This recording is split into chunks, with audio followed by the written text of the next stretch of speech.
Okey,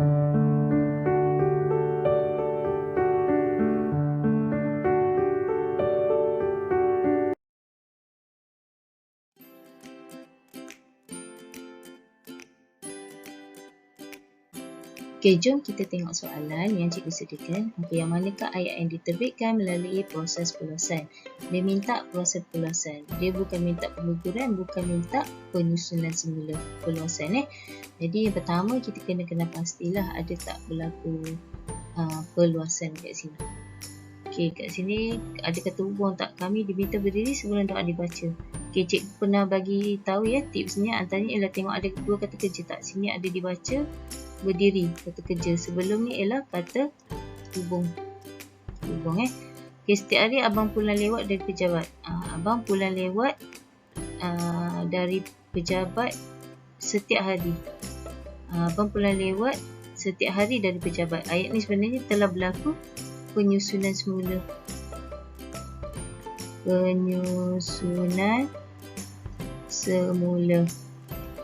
Okay, sepatutnya dia punya subjek ialah abang kat sini kan, bukan setiap hari.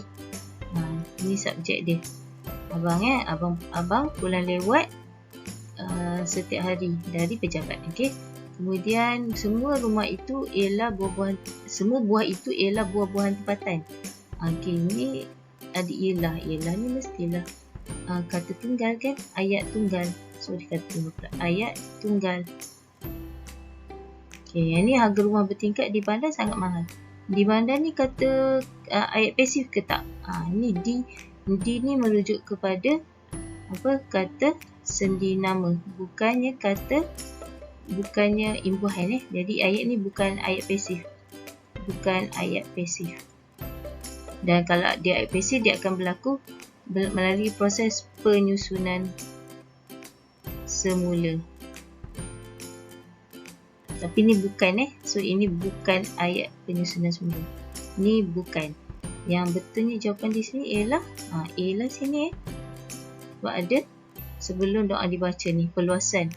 Ayat ni ayat majmuk yang di perluasan kata hubung. Ni kata hubung ialah kata hubung sebelum kat sini. Okey. Okey, jom kita tengok soalan contoh soalan kedua. Okey, soalannya yang manakah ayat yang berlainan bentuknya? Kita tengoklah yang mana ada kata hubung ataupun kata tunggal dan sebagainya. Kita tengok kata hubung yang ada dalam ayat 1 dulu. Kata hubung ni ialah kemudian ayah membuka lembaran akbar sambil kata hubung. Pegawai itu memberitahu. Sebab di sini boleh memberitahu bahawa kan. Kat sini ialah kata hubung juga sepatutnya ada kat sini. Kemudian dekat sini kita tengok lantas. Okey, lantas Yang tiga ni merupakan kata hubung gabungan kan. Kita tengok kata hubung gabungan. Kecuali yang ini saja. Ini apa ni? Kalau sini dia ada sepatutnya memberitahu bahawa ialah kata hubung komplement. Kat sini dah nampak perbezaan dia kan. So jawapan dia C. Okay, sekarang kita tengok pada soalan ketiga. Yang manakah padanan betul antara jenis perluasan ayat dengan contoh ayatnya? Diminta apa? Jenis perluasan ayat dengan contoh ayatnya. Okey. Jenis perluasan pertama ialah perluasan frasa nama subjek.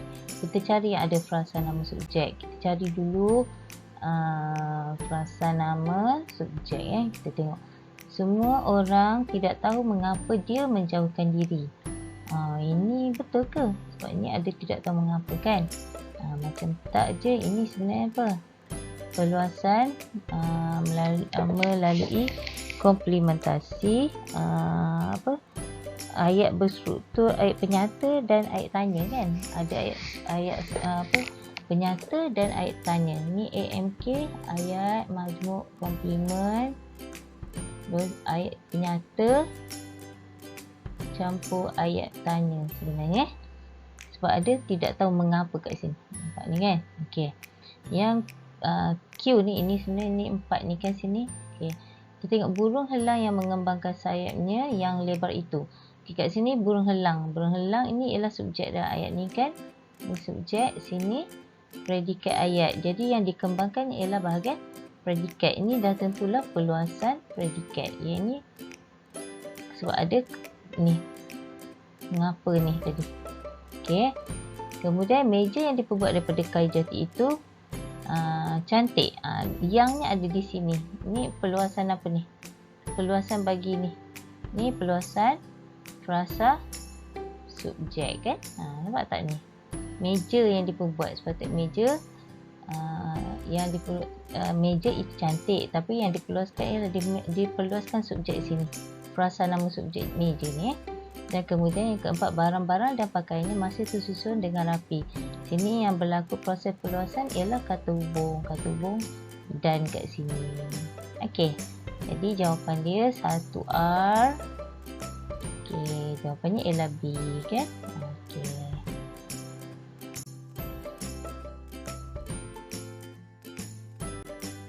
Okey, soalan yang seterusnya ialah ayat di atas mengalami proses penerbitan yang betul. Jadi kita tengok ada pilihan yang diberi pempesifan, kemudian perluasan subjek. Ada tak perluasan subjek? Ada yang tak sini? Tak ada kan? So ini memang tak ada lah, perluasan subjek tak ada.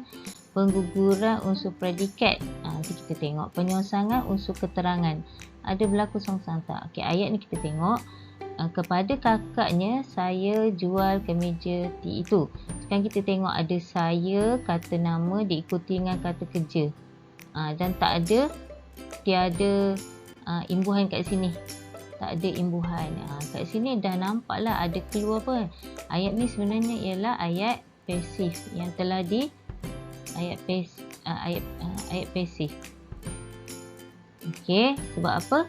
Saya kat sini kan ayat pasif, kata ganti nama diri pertama. Okey, nampak diri pertama. Jadi kat sini dah nampak ada berlaku pempesifan. Kat sini ada. Kemudian yang kedua kita tengok apa lagi, ada pengguguran ataupun penyongsangan unsur keterangan. Okey, kalau kita tengok ayat ni sepatutnya kalau ikut susunan biasa sepatutnya kemeja T itu saya jual kepada kakaknya kan. Kalau dalam ayat kita aktifkan ayat balik tu, saya menjual kemeja T itu kepada kakaknya. Tapi sebab dia dah pasif, dia jadi saya jual kemeja T itu kepada kakaknya. Jadi ayat ni telah berlaku penyongsangan, iaitu subjeknya subjek di belakang. Saya dekat sini ialah subjeknya dan predikatnya ialah di sini ialah predikat. Dia berlaku penyongsangan. Jadi pilihan jawapan dia 1 dengan 4. Okey, B.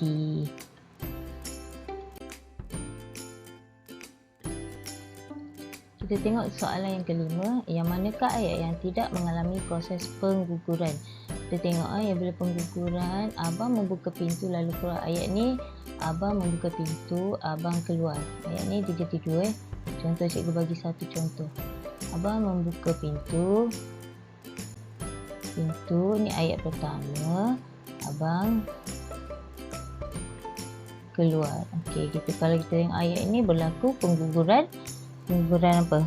Frasa nama subjek. Apa yang digugurkan ialah abang kat sini. Okey, nampak Ini pengguguran frasa nama subjek. Jadi ini betul lah berlaku pengguguran. Ini kucing hitam itu tidur dan makan di rumah saya. Kucing hitam itu tidur, kucing itu makan di rumah saya pun sama berlaku proses pengguguran frasa nama subjek itu kucing hitam kat sini. Okay. Cik Karin menjenguk keluar melihat-lihat ke jalan. Cik Karin menjenguk keluar, Encik Karin melihat-lihat ke jalan pun sama berlaku pengguguran frasa nama subjek iaitu Encik Karin. Tadi kucing hitam. Ini abang kan. Okey, sekarang kita tengok yang D. Kamal tidak mahu mengalah walaupun dia ada penyokong. Kamal tidak mahu mengalah. Ayat 1. Ni dia tak ada kaitan pun. Ni ayat 1 kat sini. Kamal tidak mahu mengalah. Dia tiada penyokong. Sebenarnya tidak ada berlaku pengguguran pun. Dalam ayat ni ada Kamal ialah subjeknya. Ni dia subjeknya. Jadi tidak ada berlaku pengguguran. Jawapannya ialah D.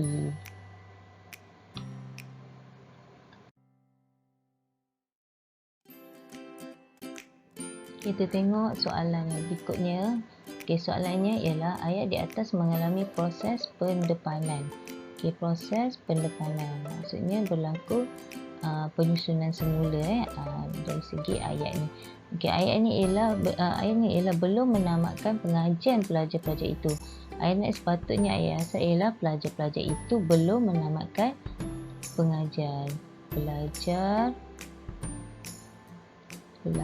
itu belum menamatkan pengajian. Okey, ini ayat yang susunan betul subjek yang kat sini kalau kat sini inilah subjek dalam ayat, ini predikat ayat. Okey, ini predikat ayat. Okey, kita tengok apa yang berlaku pendepanan. Okey, kata bantu dengan objek. Okey, ada tak kata bantu? Ni ada objek. Menamatkan objek, betul ke objek ni? Menamatkan pengajian. Macam tak je kan? Kata bantu dengan kata kerja.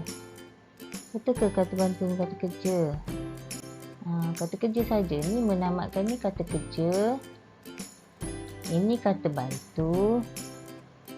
Kata kerja ni ialah ni apa? Ni objeknya kan? Jadi ayat ni sebenarnya ayat kata kerja aktif transitif Jadi jawapan dia ini bukan kata bantu yang kerja, tapi ni ada objek kan? Ni salah dengan objek. Ada penegas ke sini? Ni bukan belum ni ialah kata bantu. Kata bantu apa? Aspek kan? Okey. Okey, soalan yang berikutnya. Okey, yang manakah bukan ayat terbitan?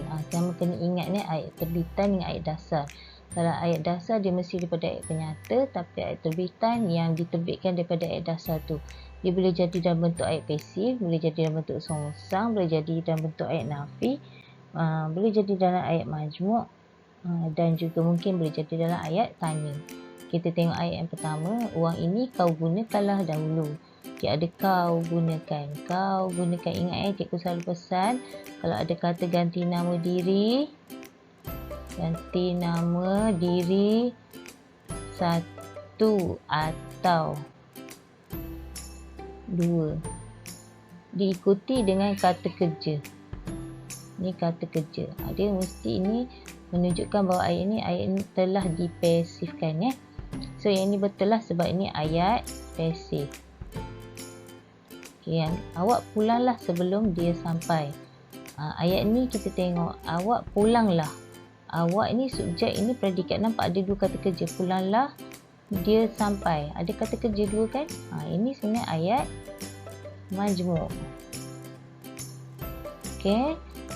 Gaji bulan ini sudah diterima 2 hari lepas. Gaji bulan ini sudah diterima. Nampak ayat ni telah ada berlaku apa? Ayat ni telah ayat pasif. Kan? Okey, kemudian lorong itu sunyi terutamanya pada waktu malam. Ayat ni sebenarnya ayat ni kat sini je kan? Ataupun lorong itu sunyi. Ini dia punya subjek, ini predikat. Tapi sunyi terutamanya pada waktu malam ini hanyalah keterangannya kan? Ini ayat ni ayat apa? Inilah ayat penyata dalam soalan ni. Jadi jawapan ini betul sebab ni ayat terbit, ayat pasif, ini ayat majmuk, betul ni ayat pasif. Jawapan ni ialah D. Okay, soalan seterusnya, ayat di atas mengalami pengguguran. Dia minta apa? Pengguguran Dia tengok Aiman dan adik-adik ni masih bersekolah di sekolah lama itu. Aiman, ayat ni kalau kita pisahkan jadi Aiman masih bersekolah di sekolah lama itu. Adik-adiknya masih bersekolah di sekolah lama itu. Kita tengok pilihan jawapan A. Frasa nama sebagai subjek. Ini memang taklah kan, sebab yang digugurkan ialah bahagian predikat, bukan bahagian subjek kan. Okay, frasa kerja sebagai predikat. Ni frasa kerja tak ni? Bersekolah ni ialah frasa kerja kan. So frasa kerja lah. Frasa adjektif, mana ada, tak ada adjektif kat sini kan. Perkataan bersekolah ni ialah frasa bersekolah ialah kata kerja, bukan. Jadi frasa keseluruhan ialah frasa kerja lah. Frasa seni nama bukan sebab ini bukan frasa seni nama walaupun ada di, ini ialah sebenarnya keterangan bagi ayat ni. Okey nampak Okey, soalan 9, yang manakah ayat yang mengalami proses penerbitan yang sama sebanyak 2 kali. Dia kata proses penerbitan yang sama. Okey, kita tengok sama.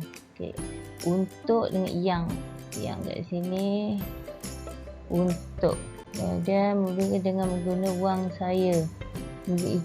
Saya membeli buku itu dengan. Okey, anak lelaki yang bongsu ialah yang. Dua yang sini bahawa. Okay, jadi kat sini ada 2 yang. Silakan. Senang kan? Okey, ayat di atas mengalami pengguguran. Kita tengok Jamal dan Kamil belia misali. Ayat ni Jamal belia misali, Kamil belia misali. Okey. Frasa kerja yang serupa. Ada tak frasa kerja sini? Yang ini apa dia? Kalau kita ambil ni saja ayat ni, Kamal dan ni subjeknya ialah frasa nama Kamil. Belia misali ialah predikatnya ialah apa? Frasa nama kan? Sini frasa nama dengan frasa nama campur frasa nama kan? Okey, ni frasa kerja ni salah lah. Frasa adjektif pun salah, keterangan pun salah. Jadi jawapan dia frasa nama. Okey, soalan yang seterusnya, ayat di atas terhasil melalui proses apa? Penuntut ingin tahu mengapa pelajar di sekolahnya ramai gagal. Ada mengapa kat sini kan? Ada mengapa, sini mesti ayat tanya campur ayat penyata. Ayat tanya campur ayat penyata kan? Jadi bukan penyusunan semula tapi perluasan melalui komplementasi. Itu komplementasi ayat tanya campur ayat penyata. Ini bukanlah relativisasi mesti ada yang kan? Kalau hubung ni kata hubung dan, contoh dan, sambil dan lain-lain Kemudian penyusunan semula, tak ada penyusunan kat sini kan? Sebabnya subjek ni ialah pengetua kat sini. Ni subjek dia. Jadi jawapannya D lah. Okey, yang manakah ayat yang tidak melalui proses penyusunan semula? Okey, kena ingat penyusunan semula dia ada penyusunan semula frasa nama subjek, objek dan juga ayat songsang. Tengok yang ini kan, ini rumah itu belum dibelinya.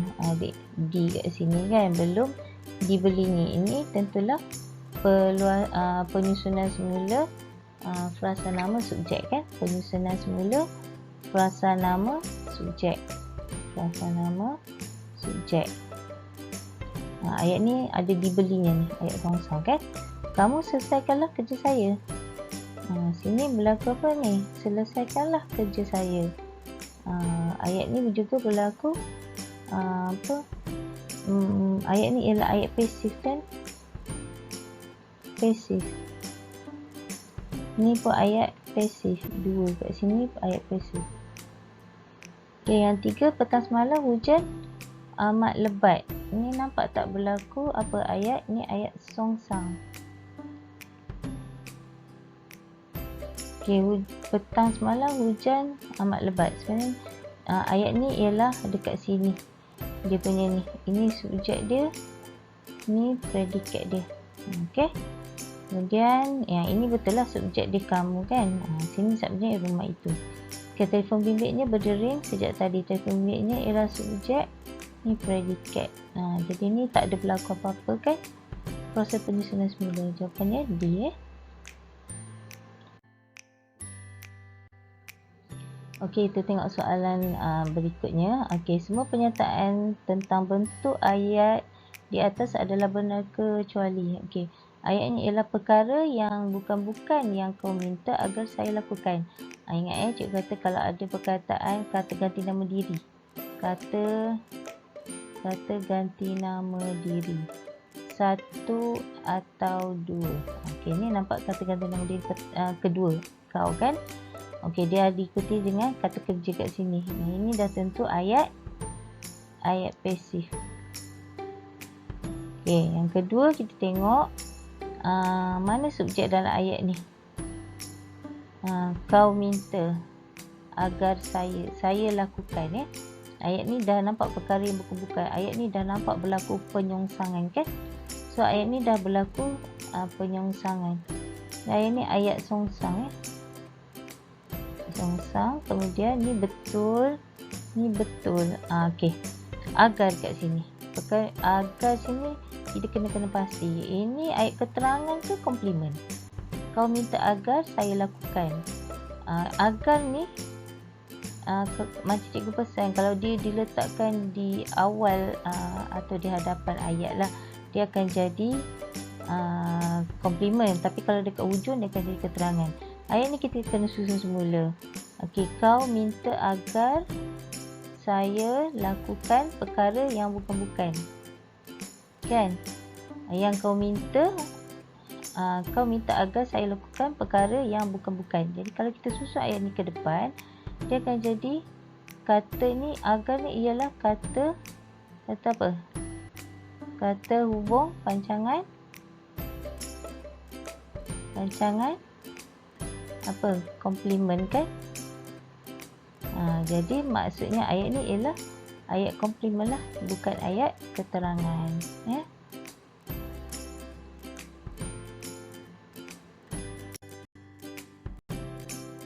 Okey, yang manakah ayat yang mengalami dua proses penerbitan?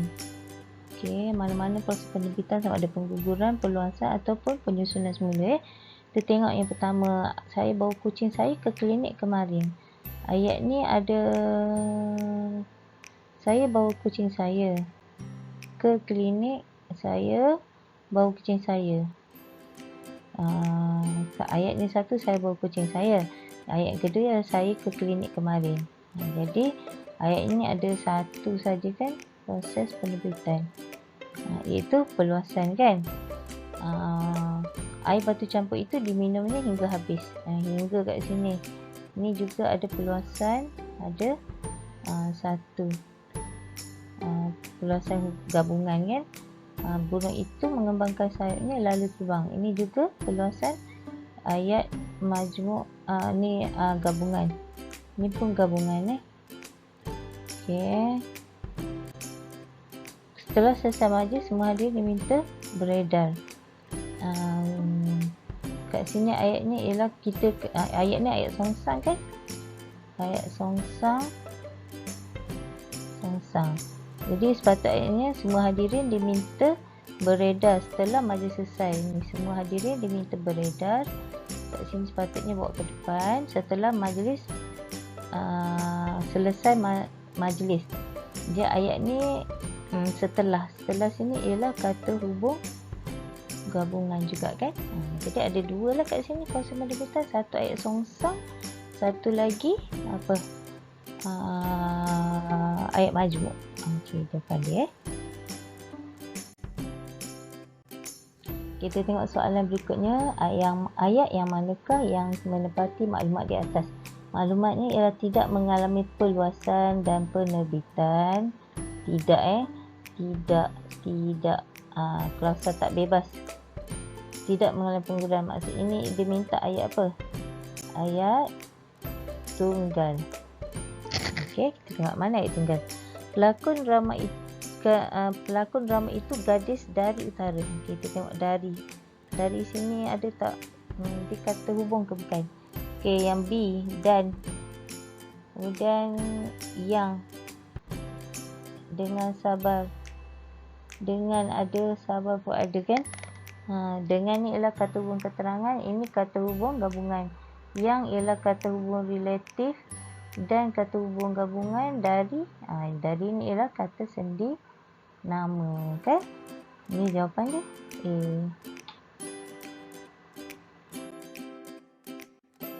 Okay, soalannya, yang manakah ayat yang mengalami penyusunan semula? Tengok yang pertama, ayat pertama A tu, yang suka menonton filem itu ialah golongan remaja. Yang sini mula ayat dengan yang, kita dah nampak ni berlaku apa? Pengguguran kan? Pengguguran yang bersabar semasa. Ni dia mula dengan kata kerja. Betul tak? Bersabar semasa usaha sesuai dengan kehendak agama. Ayat ni berlaku songsang ke tak? Ni sebenarnya juga berlaku pengguguran kan? Ni sama juga pengguguran. Mereka terus berusaha walaupun mereka telah beberapa kali gagal. Mereka terus berusaha walaupun ini tak ada penyusunan semula kan? Ni subjek dekat sini, predikat. Mereka terus berusaha, subjek. Ini subjeknya, ini predikatnya. Okay. Mereka subjeknya, ini predikatnya. Jadi tak ada apa penyusunan semula. Bagi mengatasi masalah kewangan negara itu, negara itu meminjam daripada Bank Dunia. Jadi kalau nak baca, untuk mudah baca dengan intonasi.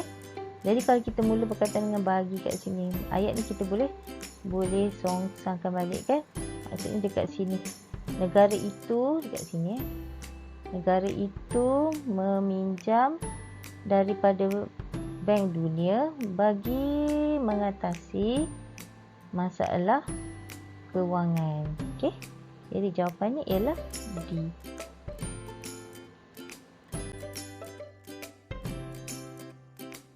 Okey, soalan seterusnya, yang manakah raja analisis konstituen terdekat yang betul bagi frasa di atas? Jadi kita kena penggalkan dululah kat sini. Kerusi malas, ayah saya. Dekat sini ayah saya. Milik tu dia sendiri kan? Penggalkan dulu kat sini.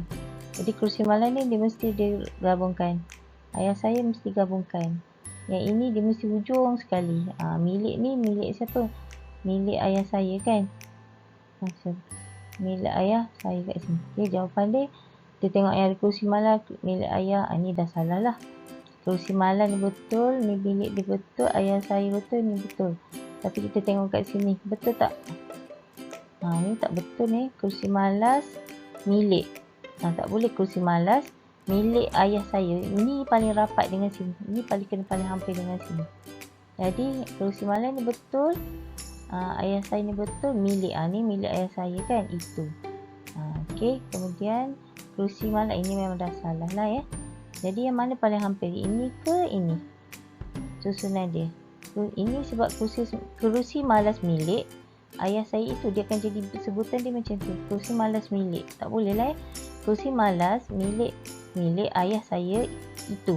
Okey, jawapan dia paling tepat C ya.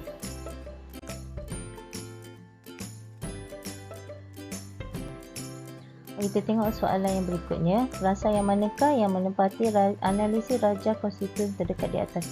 Kita tengok ini ya. Dia mesti di dekat macam ni. Guru bahasa, guru agama. Kucing saya amat comel. Sekolah menengah di bandar. Bihun goreng, masakan ibu saya. Kita tengok ini ya. Sebab ada dan kan? Dan ni kata hubung, yang kata hubung. So, kalau ada yang ini, kedua-dua ni tak boleh buat analisis raja konstituen terdekat, tapi sesuai untuk raja pohon. Tapi kalau raja pohon, dia mesti kena bagi ayat yang lengkap baru jadi raja pohon. Okay, sekolah menengah di bandar ini. Ini paling logik sekolah menengah di bandar ini. Ini sekolah menengah di bandar ini. Okay. Bihun goreng. Okay, kalau kita tengok yang ini, bihun goreng, masakan, dia akan jadi macam ni. Bihun. Cikgu buat kat sini je lah. Bihun goreng, masakan ibu saya. Dia akan jadi macam ni. Bihun goreng, masakan. Silap. Bukan macam tu Kita kena silap sini, kat sini silap ya. Betulkan balik. Bihun goreng. Sebab dia macam ni. Dia punya pasal bihun goreng, masakan ibu saya. Jadi kita kena gabung ni dengan ni dulu. Baru kita gabung dengan ni. Bihun goreng, masakan ibu saya. Okey. Jadi jawapan dia ialah C lah ya. C lah kat sini. Ini sekolah menengah di bandar ini. Okey.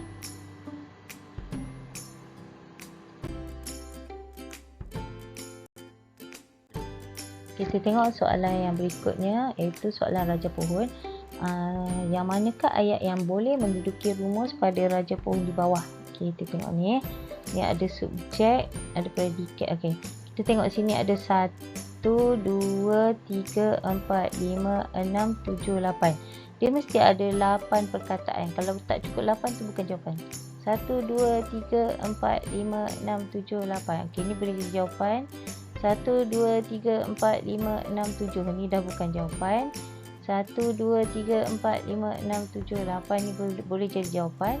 1, 2, 3, 4, 5, 6, 7, 8, 9. Ini bukan jawapan. So, yang bukan jawapan ni kita potong sekejap. Jawapan yang ada ni, lelaki tua itu bersedih kerana dia masih lemah. Budak itu tidak mau makan kerana masih lemah. Sekarang kita tengok lelaki tua itu. Lelaki kata nama, tua kata adjektif, itu penentu. Dan budak itu tidak mahu. Budak itu ni dah salah lah ni. Budak itu ni pun dah nampak salah Jadi jawapan ni A. Kita check sekali lagi. Budak, lelaki kata nama, tua kata adjektif, penentunya itu, bersedia ialah kata kerja, kerana kata hubung, dia ialah kata ganti nama diri, masih ialah kata bantu, dan lemah ialah kata adjektif. Okey, senang kan? Okey, soalan terakhir. Okey, yang manakah ayat yang menepati rumus Raja Pohon di atas? Okey, cikgu tengok balik Raja Pohonnya. Okey, kita tengok yang ni. Kata nama, kata kerja, kata hubung dan ayat komplement. Yang ni kita tak boleh kira macam tadi. Sebabnya dia ada ayat komplement. Kita tak tahu berapa banyak ayat yang keluar Jadi apa yang kita boleh buat ialah kita kena cari cari yang ada kata hubung komplement. Ni bahawa kata hubung komplement tak? Ini abang tidak mau berjanji kerana kat sini apa? Kata hubung keterangan kan? Keterangan kan? Mereka datang ke rumah saya untuk apa? Ni juga keterangan kan, tujuan kan. Ni musabak kan. Ayah bekerja keras untuk menampung keperluan. Ayah bekerja keras untuk menampung. Ini juga kata hubung keterangan. Ni keterangan, bukan komplimen. Ni ke. Ni ke. Ini yang ko. Okey, nampak Okay, jadi jawapannya ialah A kat sini Okey. Itu saja untuk penerangan cikgu untuk kali ini.